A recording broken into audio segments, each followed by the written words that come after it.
dar continuidade ao nosso estudo, né? Nós estamos no capítulo 4. Vou ler o parágrafo anterior, a frase. O André Luiz estava interessado sobre que o mentor Alexandre pudesse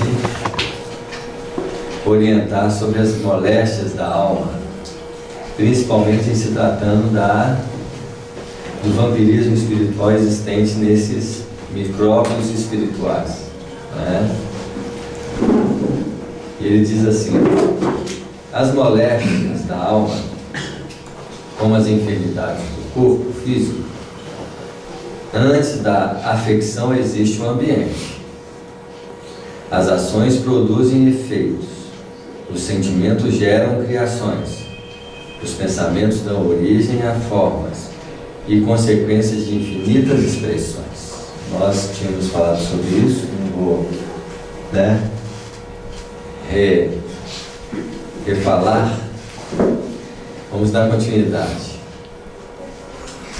E em virtude de cada espírito representar um universo por si, cada um de nós é responsável pela emissão das forças que lançamos em circulação nas correntes da vida. No livro Evolução em Dois Mundos, André Luiz vai dizer para nós que nós somos agentes que assimilam a corrente de vida que sai do Criador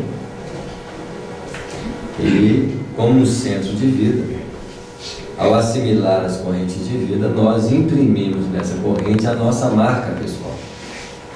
Marca pessoal essa que é traduzida por esses elementos de criação, que ele traduz no versículo anterior, no parágrafo anterior, como sendo ações, sentimentos e pensamentos. A ação, que é a manifestação material da criação, sentimento, que é a fonte mais sutil dessa criação, e o pensamento, que é a condição semifluídica dessa criação. Nós atuamos então em 3 campos diferentes que se interligam entre si.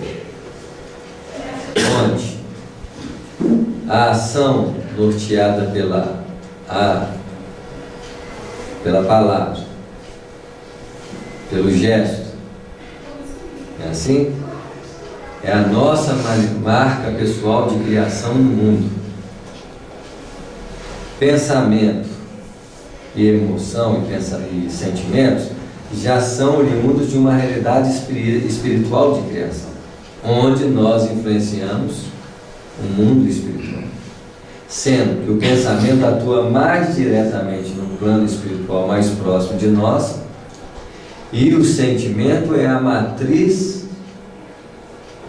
de uma origem mais espiritualizada, porque está nas vertentes das forças criadoras que nós emitimos.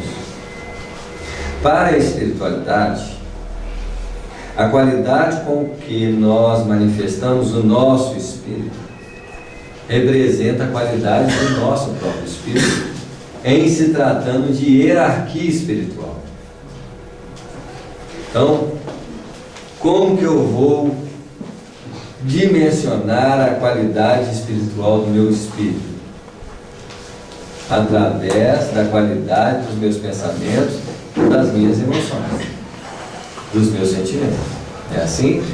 Então eu posso tipificar a hierarquia do meu espírito pela qualidade da nossa criação interior, porque nós estamos influenciando diretamente as bases de sustentação do universo. A nossa condição material, um lar, uma escola, a rua, vão gerar campos vibratórios diferentes. Por quê? Por causa do material que nós criamos nessa realidade física. No ambiente em que tem briga, discussões, nós vamos encontrar um ambiente de que forma? Perturbado, adoecido. Um ambiente que fala de trabalho, outro tipo de... Um ambiente que fala de espiritualidade, outro tipo de realidade. Vibratoriamente falando, fisicamente falando. E espiritualmente, nossos pensamentos e nossos sentimentos vão caracterizar o clima espiritual do nosso ser. Clima espiritual esse que vai ser unido com o clima espiritual do outro, criando o que nós chamamos de aura da Terra.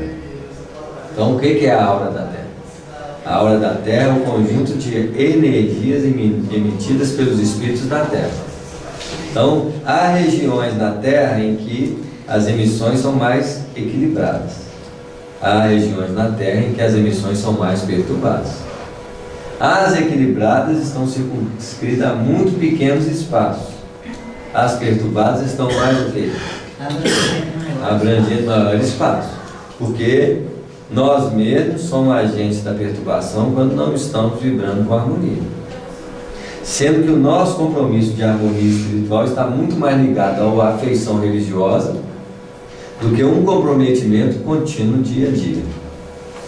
Como se nós nos permitíssemos a nos perturbar quando nós estamos fora de um ambiente espiritual, criando então um aspecto de religiosidade na nossa vida. Sendo que o aspecto de religiosidade não é o aspecto espiritual real. É o esforço que nós fazemos para manter um padrão mais elevado de viver. Sendo que um aspecto espiritual é quando nós nos conscientizamos que nós somos agentes da criação. E sendo agente da criação, eu preciso estar mais consciente do manancial de forças que eu utilizo, que eu uso, que eu influencio. Por isso que Jesus disse no vigiai, que precisamos estar vigilantes quanto à origem das manifestações espirituais das nossas criações. E toda a qualidade vibratória emitida por nós em níveis diferentes de emoções e pensamentos geram campos propícios à atuação dos princípios inteligentes que podem se transformar em agentes infecciosos quando o padrão vibratório é inferior. Agentes curativos e vitalizantes quando o padrão vibratório é superior. A cólera, a desesperação, o ódio, o vício oferecem campos a perigosos germes psíquicos na esfera da alma. Porque nós estamos falando da esfera do homem e da esfera da alma. A esfera do homem é o campo de matéria onde nós nos movimentamos. A esfera da alma é o campo onde o nosso campo mental movimenta. São campos que o quê? Interagem, entrelaçam-se e se conjugam. E isso numa dimensão coletiva e generalizada. Porque cada mente pode produzir um campo específico próprio. Influenciando e sendo o quê? Influenciado na reciprocidade do relacionamento da vida. Então,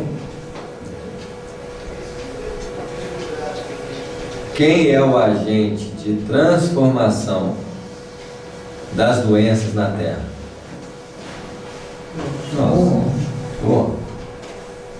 homem é o agente de infecção, porque ele é o agente mais forte de produção. Os animais podem produzir esse tipo de coisa? Até que podem. É assim, porque se a raiva produz, o animal quando está com raiva também é agente. Só que ele é agente consciente? Não. É agente inconsciente do processo. Nós somos semi-conscientes e a partir do momento que nós começamos a ter consciência disso, no nível de conhecimento, o grau de responsabilidade nossa é o quê? Aumenta um pouco. Às vezes, para o bem, nesse caso, ele funciona de maneira diferente também. Isso mesmo, porque cada um responde com o tamanho que a sua alma cabe dentro desse contexto. Então, cooperativa, né? Cada um dá o que tem, né? isso. Energética. E é chamado a responder também pelo que faz dentro desse padrão. Por isso que eu não posso entrar no jogo emocional das pessoas. Nem no âmbito próximo, nem no âmbito quê? Distante, em se tratando de posicionamento coletivo que opera diante de fato. Então é por isso que ele fala aqui, me diga quem tu amas, eu te direi quem é. Isso mesmo, então você pode desdobrar isso ao infinito. Me diga como você pensa, que eu vou te dizer com quem que você ama. Me diga como que você emociona, que eu vou dizer com quem que você emociona. Então, cada hora, nós criamos vínculos de conformidade àquilo que nós estamos emitindo. Nós precisamos, principalmente nós estudamos a doutrina espírita, manter um padrão de pelo menos harmonia no dia a dia. Não quer dizer que eu vou manter 100%, mas o percentual de equilíbrio que eu tenho que manter durante o dia tem que ser de uma qualidade. Ora nós vamos descer, ora nós vamos subir, mas nós temos que manter mais um padrão de Elevação. não digo elevação, mas de uma constância de harmonia, de equilíbrio. Por isso que eu não posso entrar facilmente no jogo das circunstâncias. E tem que ficar muito atento, porque além de lidar com o jogo das circunstâncias no campo ambiente geral, ainda tem os espíritos obsessores, ainda tem a mediunidade aflorada quase numa totalidade de espontaneidade, em se tratando de sintonia e intuição. Então o outro vem lá, pode vir quente que eu estou fervendo, para nós não serve mais. Se vier quente, nós temos que jogar o quê? Agora frio. Ou gelo. Então, se não posso fazer nada, pelo menos não vou entrar na sintonia perturbada do outro. Mas muitas vezes nós não estamos alerta o suficiente para não entrar no jogo perturbado do outro. E nós nos tornamos então joguetes das circunstâncias da vida. No fundo, todos nós somos chamados, dentro dessas circunstâncias, a sempre dar um recado de superioridade dentro delas, sem interpretar os fatos como se estivessem contra quem? Contra a gente. Contra nós. Estão falando mal de você. Deixa o companheiro. Nós temos que orar por ele. É diferente, fala assim, quem que é? Vou quebrar a cara dele. Aí vai por sintonia conforme a qualidade daquilo que se expressa. Tá claro? Alguém está te prejudicando. Oremos por ele. Mas qualquer coisinha mexe com a gente. Quer tirar a gente de um patamar de harmonia generalizado. Mas, numa semana, num dia, nós devemos avaliar um padrão de, pelo menos, de uma manutenção de um certo grau de equilíbrio. Se o meu dia mantém um padrão de 70%, 80% de um padrão de harmonia, eu posso até escorregar uns 20%.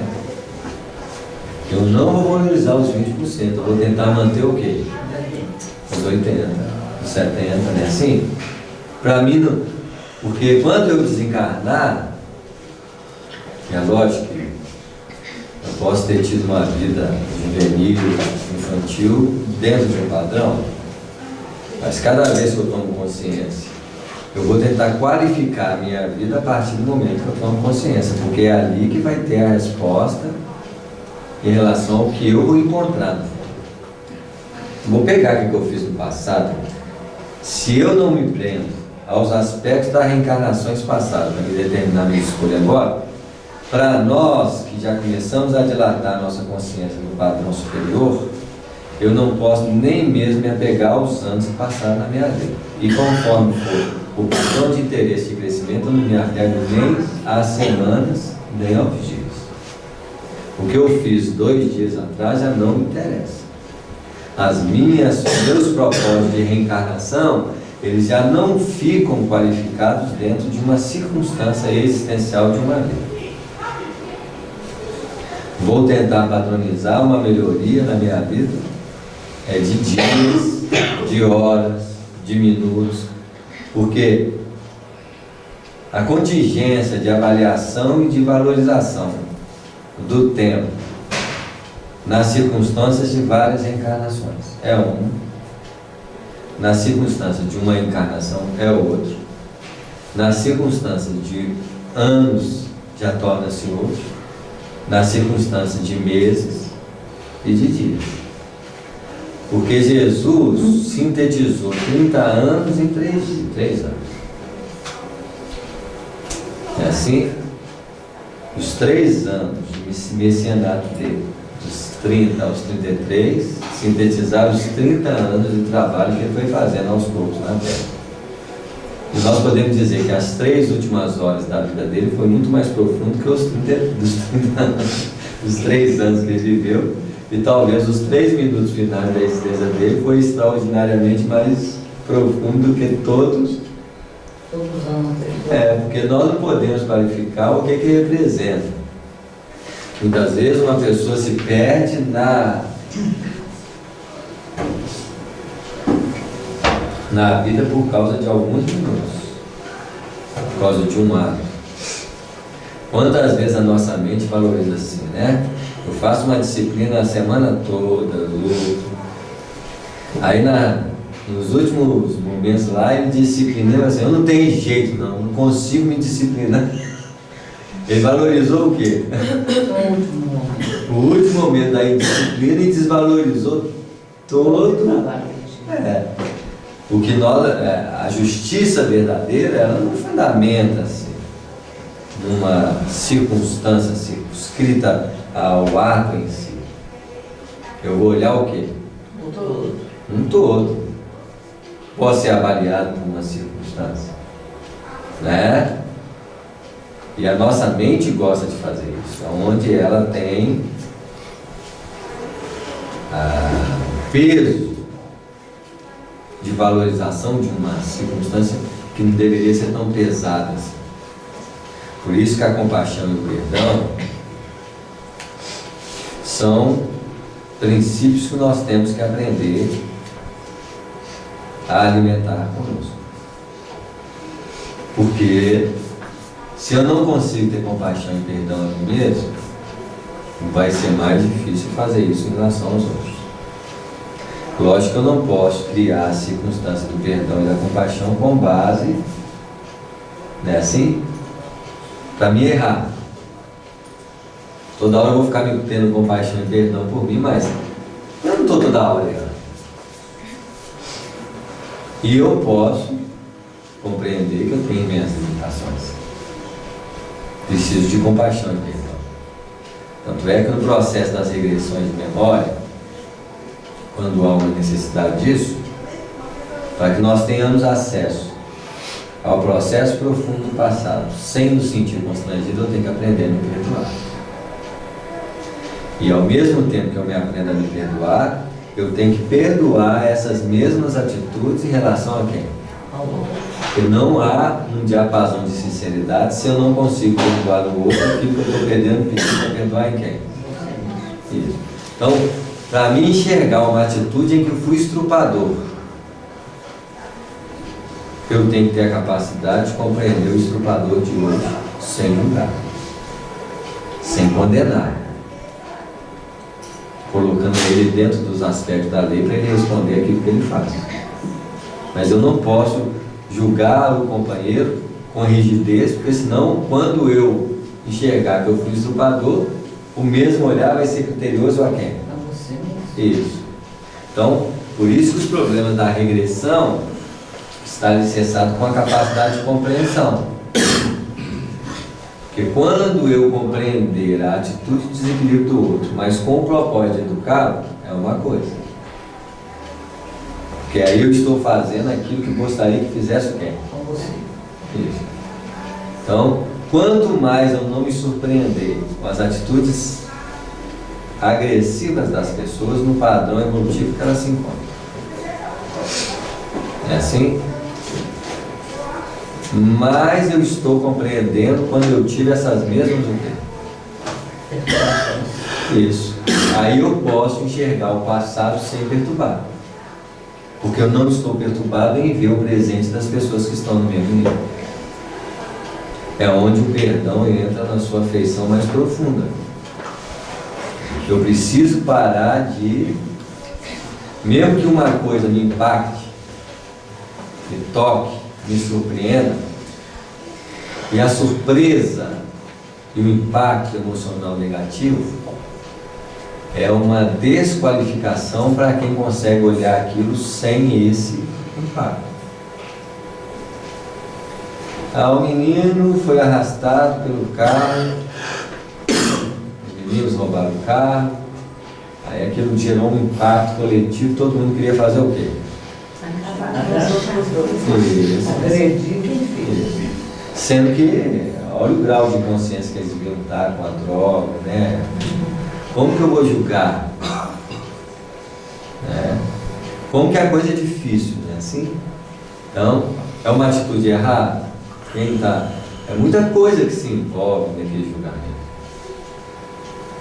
A falta de compromisso social com as crianças, a educação distorcida, quantas coisas estão por trás, que nós vamos pegar ali e julgar um ato, né, assim? Não dá para a gente ser assim.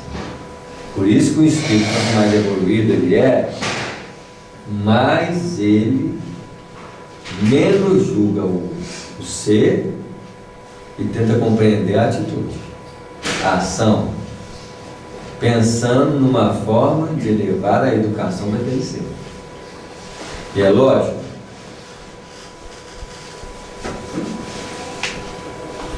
para nós lapidarmos uma pedra, nós precisamos de que instrumento? Buril, areia. Buril, né? Assim? Um agressor. Isso mesmo. Então, o padrão educativo está circunscrito ao padrão de necessidade da educação. Eu não posso levar uma flor para quem não é sensível a ela. Talvez uma flor para alguém pode sensibilizar e fazer ele chorar. O mundo não está representando. Não faz diferença. Então tem que achar um método educativo que o fará sensibilizar. Por isso que a Terra é uma escola endurecida de educação. Que a maioria dos espíritos aqui não escuta, não sente e não percebe a sutilidade educadora. Aprende com o quê? Com a dor. E a nossa visão também, a nossa visão, a gente não deve julgar, principalmente porque a nossa visão é muito limitada, o nosso conhecimento é muito limitado. Nesse exemplo mesmo que você deu, os pais desse menino parece que eles são espíritas também, não sei se você chegou a ver, eles montaram até, fizeram uma instituição beneficente e tudo, e receberam uma carta psicografada da criança, do espírito, né?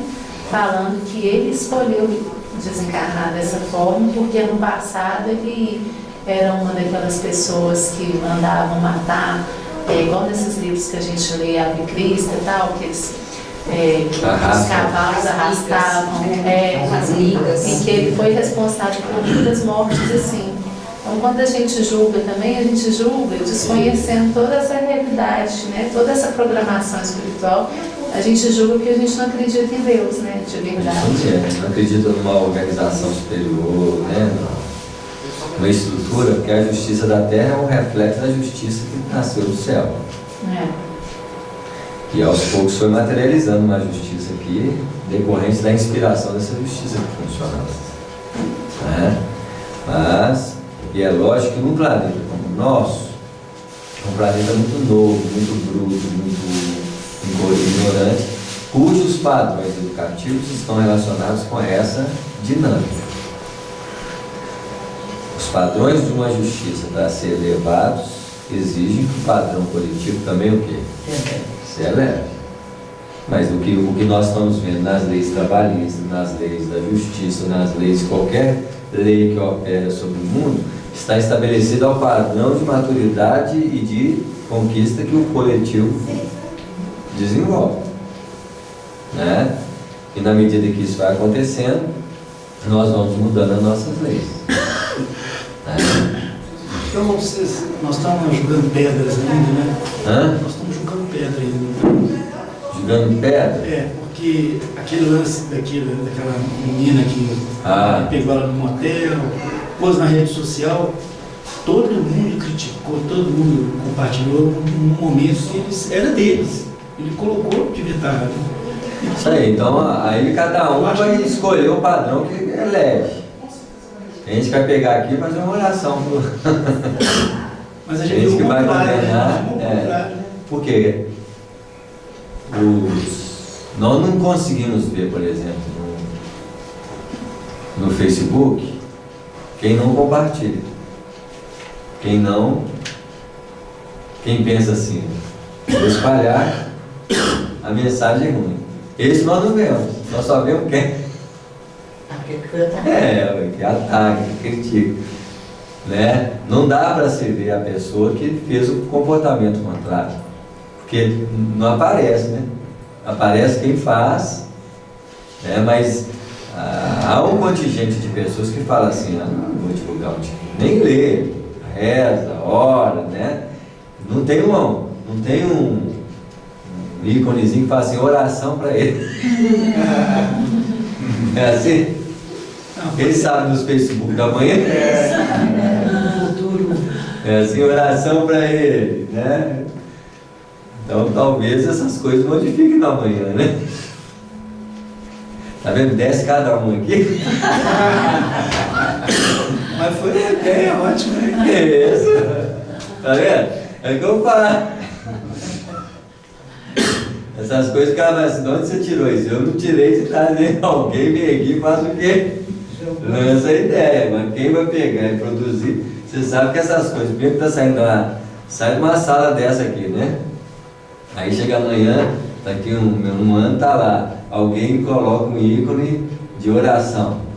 Aí alguém fala assim, nossa, é lá da nossa sala. Nós somos sintonizados com uma mente coletiva, que alguém pensa assim, nós padronizamos aqui, mas alguém lá na frente faz assim, aí na hora que é a sua, você fala assim, nossa, como que o nosso grupo está inspirado? Não, nós estava aberto para receber, mas é só nós? Não. Né? Mas já é um indício que pode ter o Facebook para isso. Né? E qual acontece no terreno das enfermidades do corpo? O contágio aqui é fato consumado, desde que a imprevidência ou a necessidade de luta estabeleça um ambiente propício entre companheiros do mesmo nível. Então, só não estamos mais doentes porque o próprio corpo ele é constrangedor a uma ação adoecida do terceiro. Então, a própria resistência corporal e suas leis impede que a doença seja pior. Porque, espiritualmente falando, nós podemos estar muito mais contagiados e adoecidos do que nós possamos imaginar. Porque o nosso padrão não é um padrão elevado de pensamentos, emoções e de criação. O nosso padrão no dia a dia é quase o quê? Como na esteira das criações, pelo menos comuns, né? A gente nota muito conforme a qualidade, por exemplo, vamos pegar o Facebook, né? A qualidade de um Facebook, você pode notar a diferença de Facebook. Você pega o Facebook do seu filho, você vê a qualidade de informações aí, se sua filha é o do outro, né? Você vai ver quem tem mais qualidade. Quem curte. Quem curte mais espiritualidade. Isso, curte aquele tipo de assunto que você fala assim, nossa, a pessoa aqui, né? Aí você olha o outro, fala assim, nossa senhora, essa aqui. Você vê a qualidade daquilo que escolhemos. Um simples ato mesmo, que vocês veem como que é múltiplo os campos de manifestação. Naturalmente, no campo da matéria mais grossa, essa lei funciona com violência, enquanto entre nós se desenvolve com modificações naturais. Então, para uma doença acontecer em nós, é porque foi muito repetido, né? Muito agressivo vibratoriamente. Enquanto que no campo de lá, a espontaneidade surge o quê? Então, para quem quer estudar profundamente uma patologia em planos diferentes, vai ter uma surpresa danada conforme o local onde está. No livro Libertação, que você nem foi nas trevas, mas foi naquelas ambientes quase trevosos. Se você observar a natureza patológica do ambiente, você vai se assustar. Porque o grupo de espírito ali alimenta o quê? Ódio, raiva. Mas, sem querer julgar lá o do bairro, tem um aí que a gente, quando volta de lá, tem que se benzer, porque senão não aguenta. É terrível. Naturalmente, por quê? Porque nós ainda não sabemos impermeabilizar nosso ser em relação ao ambiente. Porque nós deveríamos ser igual o Clarence. Quando a gente for ler lá os livros de libertação, eles tiveram que adequar o perispírito ao ambiente, mas se eles não quisessem adequar o perispírito ao ambiente, eles não adequavam. Isso quer dizer que eles não seriam. Tem espíritos que não é influenciado pelo ambiente. Então ele passa a ser o quê? Influenciador. Nós temos que parar de achar que ambiente e pessoas podem fazer algo contra nós. Se alguma pessoa hoje, no padrão da fala, já não nos afeta, você é capaz de ouvir sem se perturbar, chegará um nível em que você vai fazer isso no padrão quê? Vibratório, emocional. É assim? Porque o ato de se impregnar é o ato de que eu trago comigo as mesmas o quê? Então tem sintonia com o processo. Mas como a gente tem, Isso. é melhor não ir. Isso mesmo. Se eu não dou conta de um lugar, não vá. Evite. Não vai tentar virar herói sem ter asa, porque vai cair. Né? Mas eu vou voar. Tem gente que tem um problema com o alcoolismo. Vai assim, não, pode me levar no bar que vai voltar pior do que a imagem. Estou lá lutando para ter um equilíbrio alimentar. Se eu tenho um desequilíbrio alimentar, eu não posso me facilitar. Não é assim? Tem que estar muito seguro para conseguir conquistar esse padrão de vitória. Aliás, não pode ser de outro modo. Mesmo porque você não ignora que muita gente cultiva a vocação para o abismo. Tem gente que gosta, tem gente que quer, e nós temos tendência. E a gente não pode fazer nada pelo indivíduo. Tem tendência. E a gente não pode fazer nada por aquele que quer que cair lá no Não. Nós podemos fazer é dar exemplo. A única coisa que nós podemos fazer por qualquer pessoa é dar exemplo. Em segundo lugar, dar orientações. Sendo que muitas vezes essa orientação ela é baseada em conceitos que estão além de nós. Porque o exemplo é a orientação que nasce de nós. E a informação é a orientação que está fora de nós. A maioria das orientações espirituais que nós falamos está fora de nós, porque nós não conseguimos o quê? Exemplificá-los. Então eu vou orientar. Por isso que a orientação ela tem que estar em segundo plano, na perspectiva de tentar antes o quê? O exemplo. Exemplificar. Abraçar com afinco a proposta da doutrina, porque a doutrina espírita não é uma religião, não deve ser vista como religião. Mas como o quê? Comportamento e vida. A doutrina espírita para nós tem que ser vida. Tem que ser uma coisa que eu tenho que sentir. Porque senão eu vou brincar. Não é assim? Eu posso tentar sentir e tentar vivenciar de uma forma não tão expressiva, mas eu vou tentar. Eu vou tentar não falar mal dos outros, vou tentar não falar palavrão, vou tentar ter respeito, vou tentar... E é uma tentativa que a cada dia eu tento, tentando observar a matriz hoje, da origem perturbadora. Antes eu disciplinava, movimentava sobre o influxo do conhecimento. Hoje eu posso observar quando a matriz perturbadora vem dentro de mim para mim não seguir. Então eu tenho que estudar quem? Você mesmo. Eu tenho que estudar a mim mesmo.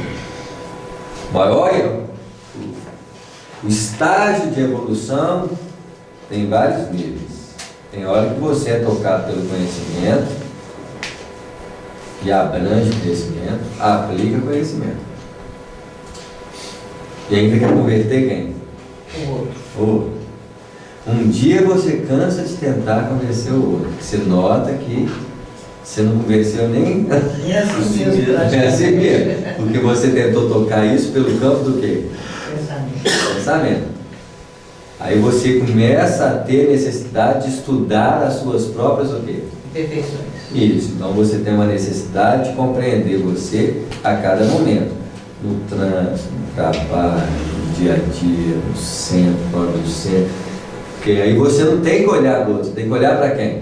Para você. Para você. Aí você tem a necessidade de não entrar nos jogos perturbadores de você, compreendendo você, perdoando você e aprendendo a não ser joguete das suas próprias imperfeições. Então você começa a se educar. Nesse padrão de educação, você não preocupa mais em querer educar quem? Aí você se transforma em exemplo. É o que você pode ajudar. Porque se você passou pelo mesmo processo que o outro passou, o outro também vai passar pelo mesmo processo que você está o quê? Passando. A recíproca é igual. Eu compreendo a perturbação do outro, que ontem eu passei pelas mesmas perturbações e eu não posso admitir, se eu estou caminhando hoje para o acerto na vida, ele também vai caminhar. Um dia. E não adianta eu querer ter pressa, porque... Ele tem seu tempo. como eu tenho meu tempo. O valor da educação começa quando você compreende o processo de educação em você. Você sabe que não é fácil, que requer conscientização, que requer dedicação, que requer um tantão de ingredientes que você aos poucos começa. Porque uma hora você vai olhar para o companheiro e está vislumbrado pelo conhecimento. Aí você lembra da época que você também era o quê? Vislumbrado. Então aí você é entusiasmado. Assim, eu vou mudar. Mas assim, vai apanhar. Não deu conta ainda. Mas isso é Vai mais fácil tropeçar. quando não é um filho, por exemplo, né? Porque quando é um filho, para o pai ter essa... É porque ele esquece de quem? Dele. Isso. Eu vejo muitas vezes a mãe e o pai com problemas no processo relacional, afetivo, sexual do filho. Como que eles esqueceram deles? Para compreendê-los. Se nós voltarmos claramente às nossas ações, nosso momento, quando nós relacionamos, namoramos, lidamos com a sexualidade, quanto mais clareza você tem em você, mais você sabe lidar com quem? Com o outro. Aí você vai saber o caminho que o outro vai pegar, os desculpismos, né? Assim, as experiências. Aí você fala assim, não é tão absurdo assim não. Porque não for absurdo para quem? Para você. Para nós. Então há uma compreensão mais do quê? Mais compreendido. Isso. Agora você imagina os espíritos olhando para nós na trajetória evolutiva deles transformadora. Não tem outra alternativa. Quanto mais o espírito tem consciência de si, da sua luta pessoal, mais ele compreende o outro na luta, no estágio, na circunstância, né? Vai chegar uma hora que até o suicídio para nós não vai ser problema.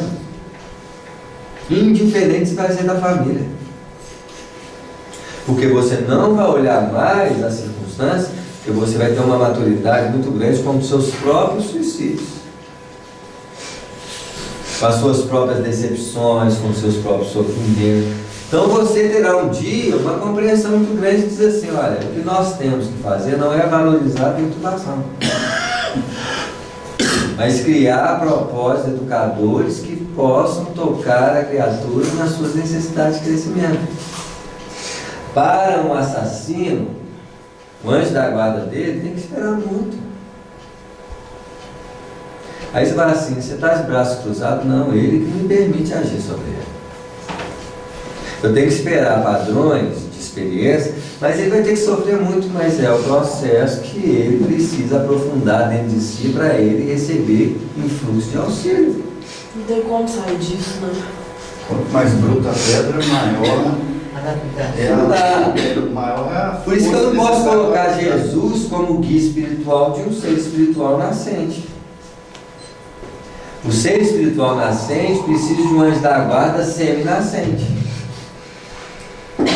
Que assim não há Tanta desarmonia no processo da educação. Cada um de nós vai... Até metade tá bom. Obrigado. Cada um de nós vai ter um anjo da guarda que precisa.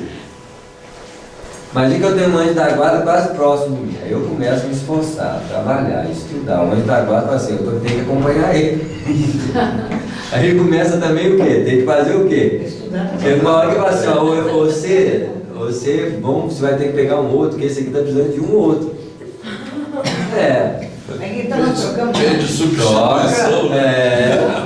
Conforme o nível de trabalho, né? Eu lembro de um caso de um companheiro, eu já até contei para vocês, que os tropeiros, né? O espírito ele tomava conta dos animais. A função espiritual dele é tomar conta dos cavalos, né? Assim, dos tropeiros. A sensibilidade dele está relacionada aos bichos. Mas um dia lá foi uma criança no meio dos tropeiros e falou assim, me dá um pouquinho de comida.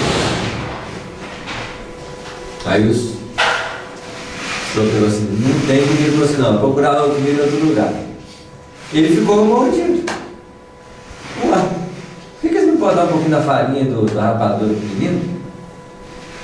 Aí o que ele pensou? Se o menino não vai comer, eles também não vão comer. Aí os tropeiros foram lá tentar fazer esquentar a comida deles. E quem falou que eles conseguiram acender o fogo? Quem apagava? Ele. Ele não tinha nada a ver com aquilo, começou a apagar fogo dos tropeiros. Foi lá, soprava e eles falavam assim, não está vindo esse vento que estampava e tentava ele lá e soprava. Até que falou assim, deve ser praga do menino.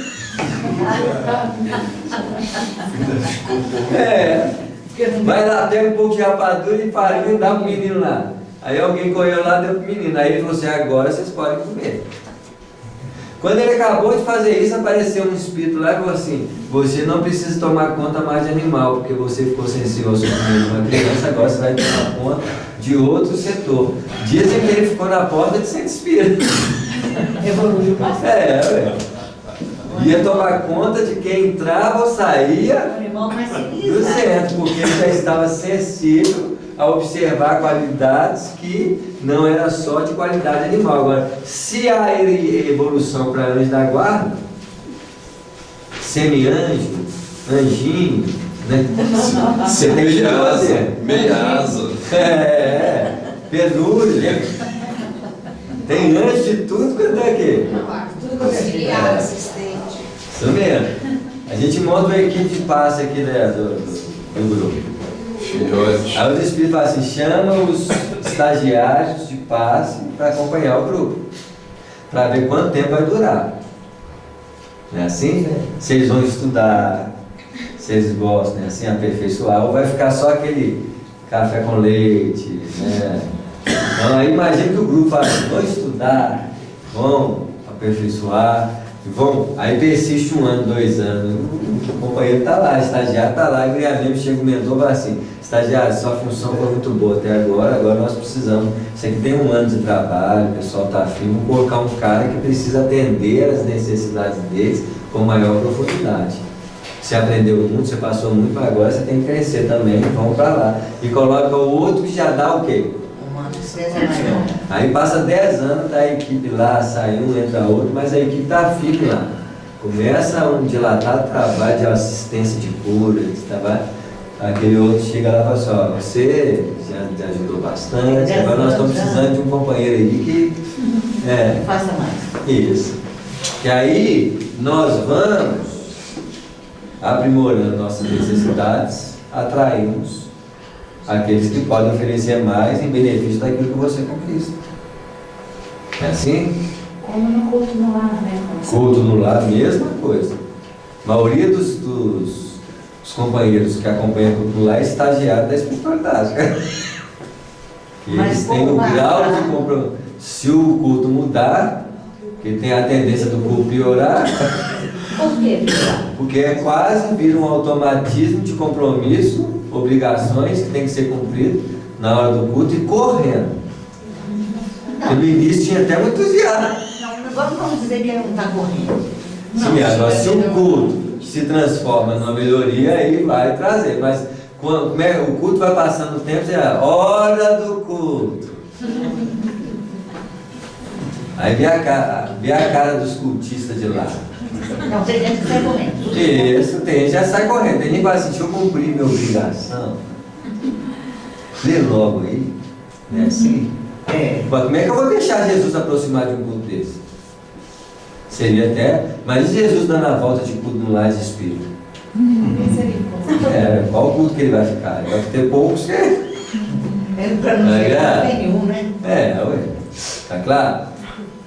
Como acontece muitas vezes em reunião mediúnica, em reunião de estudo. O que a gente vai virando? Vai acomodando um padrão, né? Automatizando, vira uma reunião mediúnica quase de bater cartão.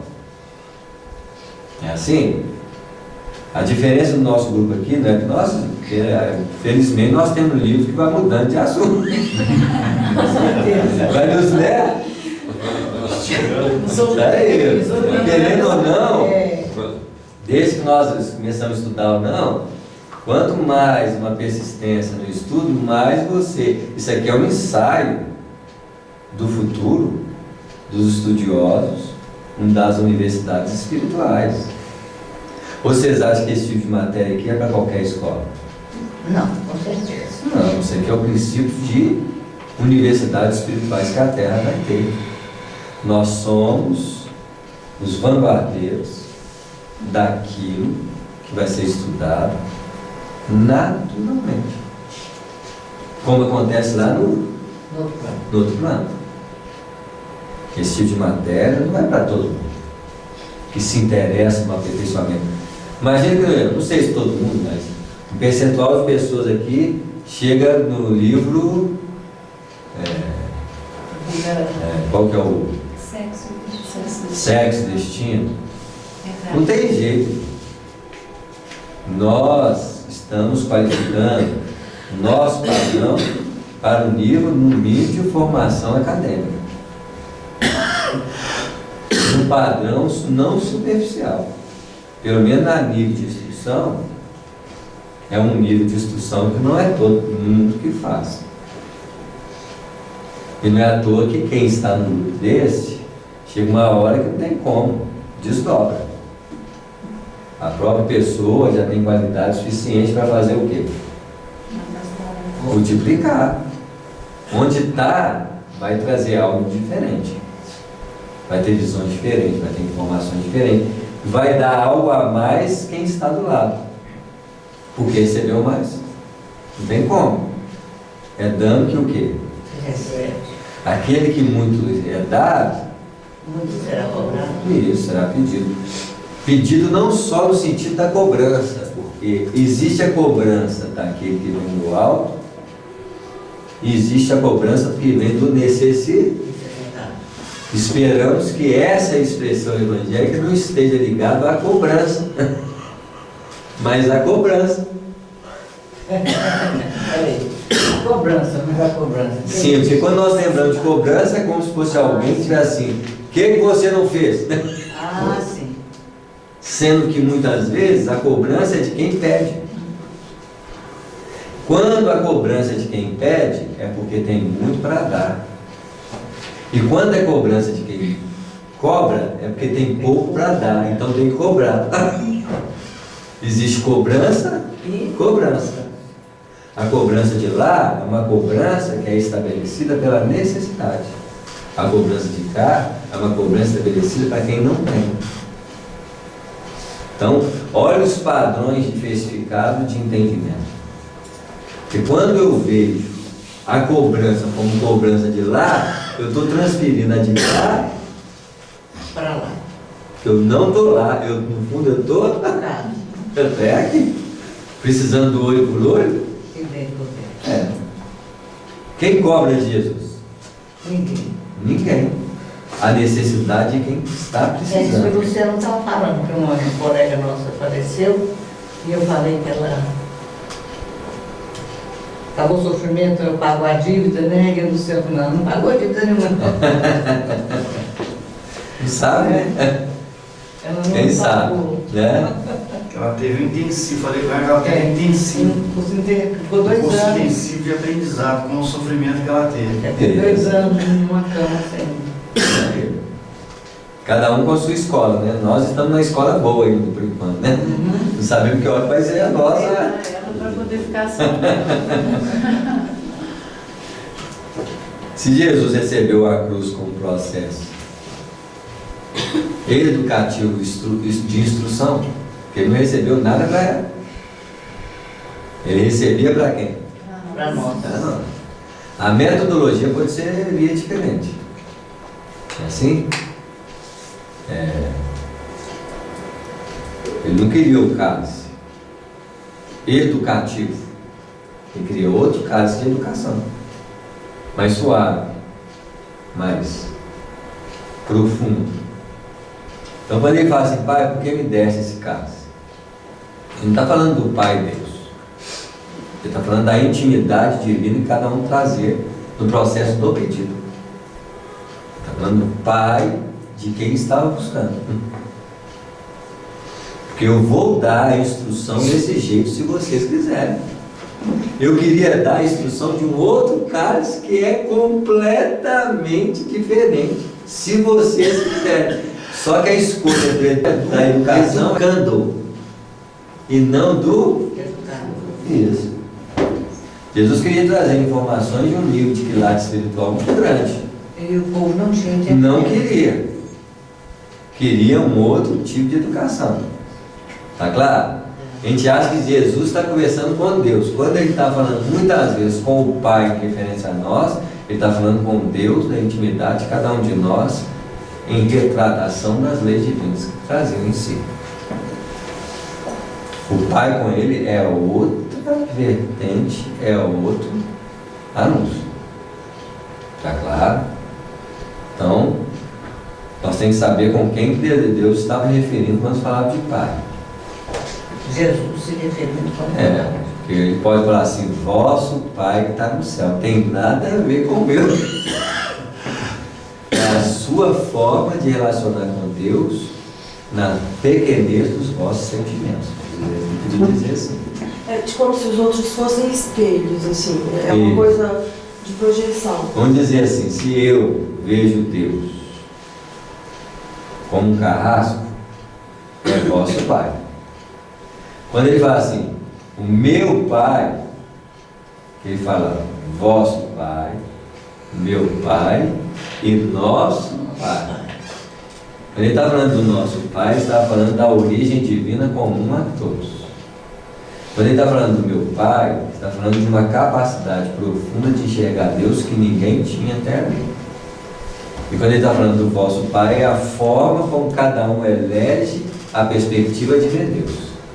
E ele respeitava. Olha como é que é, porque Jesus trabalhava dentro da perspectiva da relatividade de cada um. Ele não poderia trabalhar com uma verdade única.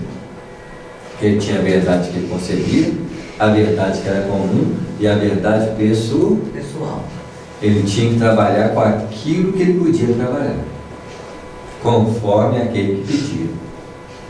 Ele atendia uma perspectiva coletiva do planeta, atendia a perspectiva coletiva de um grupo e atendia de um grupo menor, que é os apóstolos, o grupo dos necessitados, e atendia a um por um na sua individualidade, porque ele era uma fonte de manancial de alimentação para todos.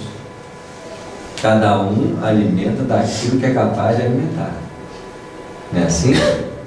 Ele tinha alimento para atender a perspectiva de qualquer um, porque ele era uma fonte enriquecida de substância. Agora ele dava conforme o tamanho do prato, da xícara, do pires, da colher, cada um com a quantidade e o conteúdo de conformidade com a capacidade de alimentação daqueles que nos buscavam, né?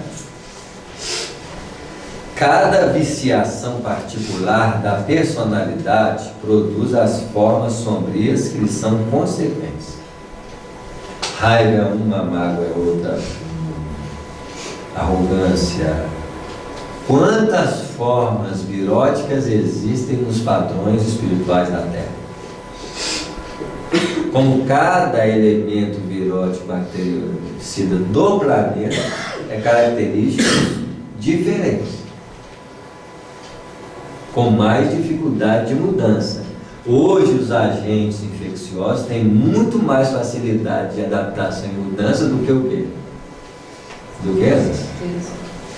Porque nós estamos dando material para eles modificar. Nós estamos passando os alimentos que eles necessitam para eles modificar. Por quê? A mente do homem das cavernas tem um padrão de criação diferente da mente do homem da inteligência da atualidade.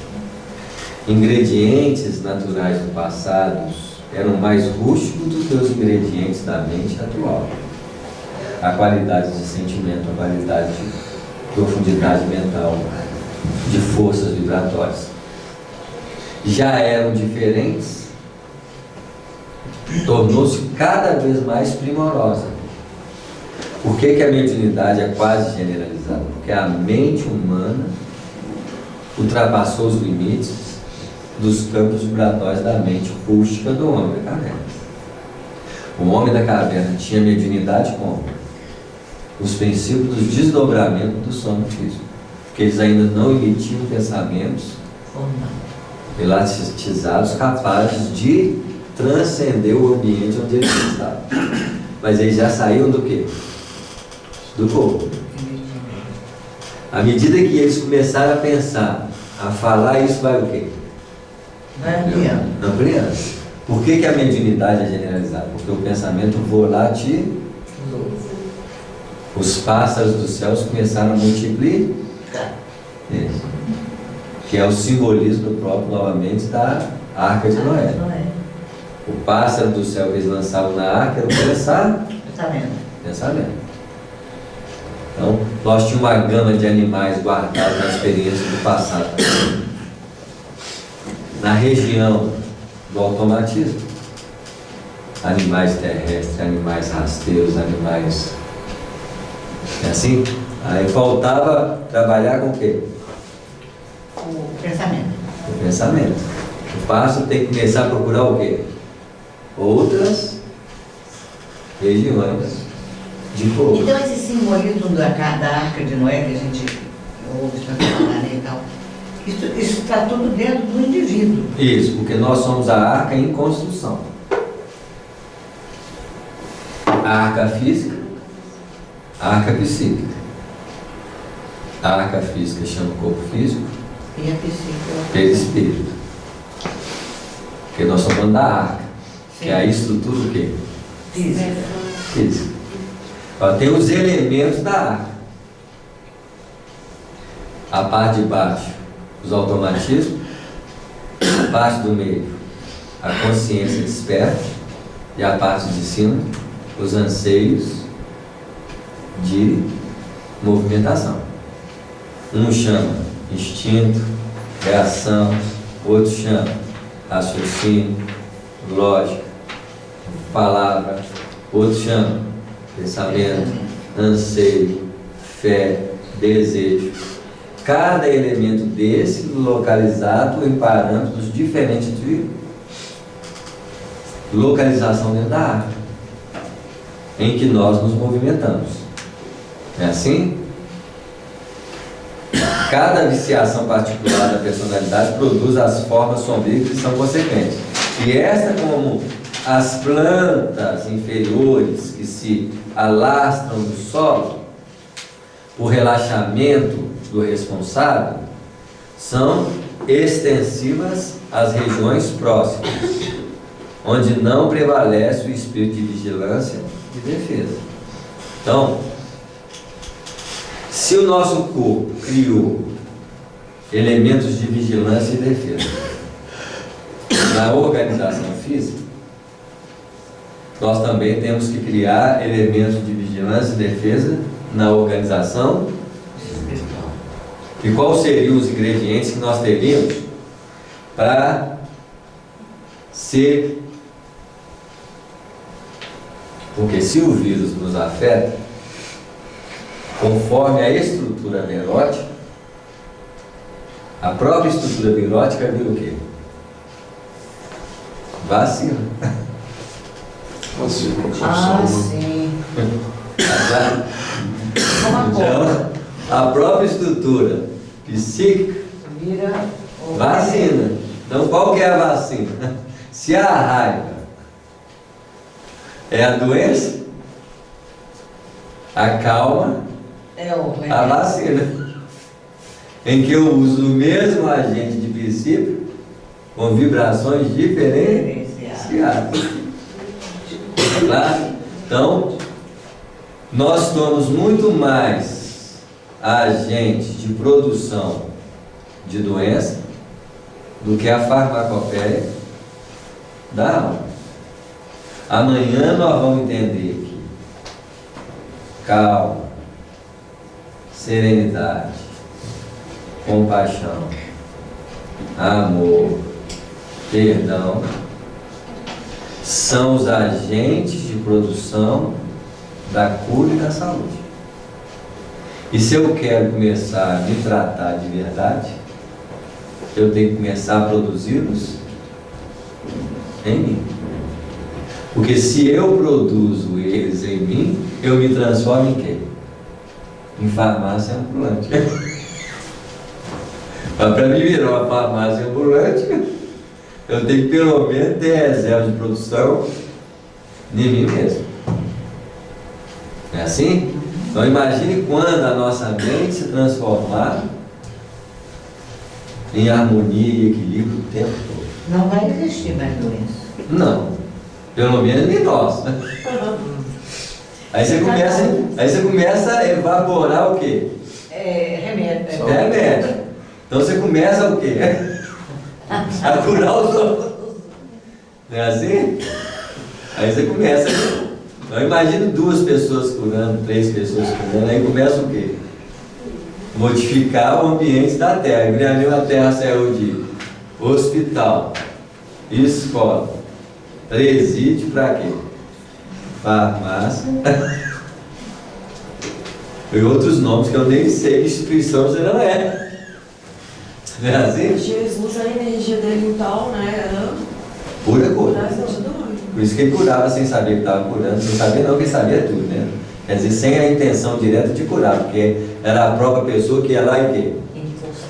É porque a pessoa estava preparada. Isso, porque ela sugava. Nós não somos uma troca recíproca. Não recíproca. nada porque não alcançava Isso, nada. isso. A própria intimidade dessa pessoa estava o quê? Fechada. É. Como nós estamos fechados, a maioria das circunstâncias produtoras superiores que estão por aí. Depende muito mais do candidato do que do agente produtor. Porque o agente produtor já está produzindo. Mas quem está na dependência não está abrindo ao espaço interior para isso. Tanto é que no passe existe o passista e existe quem vai tomar passe. Existe a posição interior do passista que quer doar, mas também tem que existir a posição do receptor que tem que o quê? Se o cara está tomando passe, você não acredita em nada disso, o que ele já fez? Cortou. A ação natural e espontânea da energia que ia descer nas linhas do pensamento dele, já fez o quê? Então, não entra. Já tem o quê? Existe uma barreira. Você vê como é que a nossa postura mental o tempo todo está o quê? Trabalhando. Mudando, trabalhando, oscilando. Evidenciando extrema prudência no exame dos fatos e prevenindo-me contra qualquer concepção menos digna no círculo de apreciações da obra divina, acrescentou. Então André Luiz falou assim, como que Deus permite? Já estava introduzindo conclusões do quê? Precipitadas. Mas a gente fala muito isso. Isso. Isso chama-se incapacidade de compreensão totalizada. Porque eu vejo só um quê? Eu vejo um pedacinho e tiro conclusão em cima do pedacinho. Igualzinho uma pessoa que vê a morte e fala assim, Deus faz isso comigo por quê? Ele está olhando o quê? Só aquilo ali. Olha a árvore de floresta. Imagina a decepção de alguém que sofre a perda do sofrimento do filho que morreu, chora a vida toda e morre. Aí ele levanta lá e encontra com o filho. Aí o filho vai assim, o que você está chorando? Porque você morreu. Mas eu estou vivo. Eu estou vivo. Eu não sabia. Olha só, aqui é o desperdício de energia emocional que muitas vezes nós desperdiçamos pela simples conclusão e incompreensão de fato. Isso. Vai chegando na hora que você encontra tanto seu filho, seu pai, sua mãe, seu filho, seu pai, sua mãe, seus amigos, seus... Aí você vai encontrando. Vai chegar uma hora que alguém vai assim, morreu. Não morreu. Mas por que você não chora? Porque não morreu. Como é que você sabe? Não sei, eu tenho certeza que você morreu. Se você não chorar o inteiro, você vai ser esquartejado. Isso, deixa ser esquartejado. Você não fala, aí a pessoa fala aqui, se a gente porque se Jesus foi crucificado, alguém tem que ser esquartejado. Aí você vai, ô seu insensível, compreenda. Você vai convencer alguém? Que não é. Mas eu chorei de saudade. Isso mesmo, então a saudade é a incapacidade de compreender que o Espírito não morreu. Se a gente, qual é o grau e o tamanho da saudade? A gente avalia em grau de distância e tempo de saudade, não é assim? 1 hora que você está longe do seu filho é menos saudade doloroso, por que não é? Se 1 hora, 2 horas, 4 horas, 6 horas, eu não tenho saudade. Mas de ter a ideia de perda, não é a saudade. Parece que tem uma coisa que diz assim para nós, eu estou 1 semana viajando. Mas eu tenho certeza do quê? Do reencontro. A gente dá uma macete. Tem alguma coisa mais do que isso que eu posso não compreender. E ainda estou reagindo no automatismo da perda. Tá claro? Mas vai chegar uma hora que isso não faz força. Primeiro por quê? Porque a doutrina espírita nos abriu uma lente da imortalidade. Se o meu filho morreu aqui, ele está aqui ainda. Olha só. Então, o que a doutrina espírita falou? Olha para ele. Mas eu não estou querendo olhar para ele, estou querendo olhar para quê? Para ele. Que não é ele. Olha para ele lá. Isso, então, a doutrina espírita nos desafia a relacionar com o invisível. Que é igualzinho aqui. Então, imagina, o morto está vivo, sente do mesmo, ele está aqui assim, mas eu estou aqui. Só que você não está vendo. Não está vendo e não acredita. Você sabe. Mas não. No fundo, não sabe. Porque o que a verdade espiritual fez? Existe.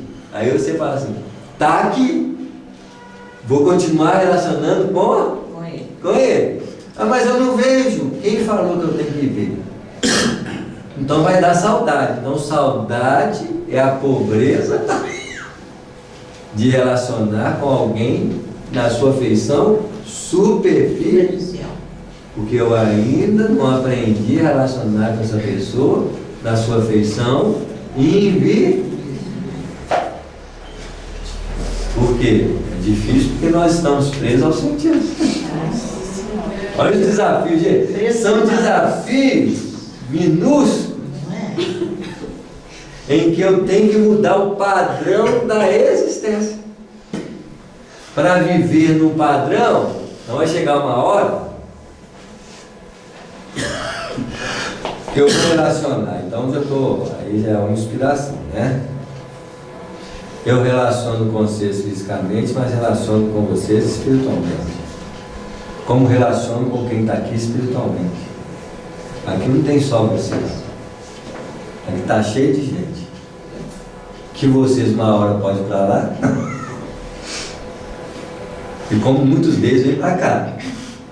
Então a relação começa a ficar mais o quê? Mais ampla. Isso. Eu não posso mais me fechar a uma realidade circunstancial sentido. Então eu chego aqui, boa noite, vocês daqui e do de lá. Com sinceridade. Tá claro? Sem que isso seja apenas uma feição superficial de crença. Aí minha mãe morre, eu falo, mãe, fica tranquila. Fica aqui, vamos conversar. Alguém, você está doido? Não, estou conversando com os desencarnados. Mas por que você está falando assim? Porque ela está no nível de entendimento assim. E se eu sei que ela está no nível de entendimento aqui, eu não vou falar nada com ninguém. Estou conversando com ela o quê? Pensamento. É. Olha como é que as coisas vão só o quê? Ampliando. Vai chegar uma hora que você, alguém morreu, você já olha para a pessoa. Fica aqui. Então você fica aqui. Não é assim? E o outro está assim, o que está acontecendo? Está tudo tranquilo. Que isso, fulano acabou de morrer. Está aqui. Aqui, ó. Conversando com ela. Não é assim? Que dia que nós vamos para o velório e conversar com o desencarnado? Oh, mas não perturba o desencarnado, não? Não, por que perturbaria? Desencarnado? Ele perturbaria mais com o seu silêncio. Assim, estou aqui. Então a gente pode falar. Quantas vezes? Pode. Ou falar ou falar. É. Não, acho que ele tem Tô no medo de velório. você ficar chorando, Minha mãe tá lá. repetindo. Todo mundo chorando e eu estou assim, ó, mãe, fica. Eu estou aqui, ó. Ô, mãe, fica calma, fica aqui do meu lado. Não entra nesse jogo não, porque ela pode entrar no jogo. Todo mundo chorando e ela também começar o quê? Chorar também. E fica aquele chororô, aquele desespero. O que os espíritos têm feito muitas vezes com desencarnado? Tirar de lá. E muitas vezes, ou então coloca ele o quê? Desmaiado. Desmaiado, dormindo, fica lá, o corpo está aqui, o perispírito está aqui, ó. 8, 10 centímetros assim. Eles colocam ele para dormir. Mesmo assim, dormindo, ele escuta tudo que está acontecendo, sonhando, ainda tem pesadelo. Às vezes fica assim, preferindo ter pesadelo do que estar acordado aqui, estar em sintonia e se perturbar igual todo mundo. E isso para quem tem merê, Merecimento. isso. Tem, mas não tem jeito, vai ficar lá, vai perturbar, vai chorar, aí é de tudo que vai ter nesse nível. Agora, se eu tenho uma consciência, eu tenho que aplicá-la, porque a doutrina espírita é aplicável. Samuel, tem alguma coisa a ver com a fisionomia do morto? Muitas vezes a pessoa, depois de morto... Não, porque até o morto é maquiado. É isso que eu estava falando. Mas alguns falam, a pessoa morreu alegre, feliz, tem Isso é só uma expressão, né? A pessoa está morrendo lá e sorri porque encontrou, lógico, com o avô dele, com o pai dele lá. Ô pai, você está aqui. Só que ele nem sabe que ele está morto, né? Senão ele não sabe. Ele está lá assim, mãe, só me vê. Naquela hora nem raciocinou que a mãe já estava morta. Ele não lembrou. Então nós temos que parar nesse parágrafo e o tempo acabou.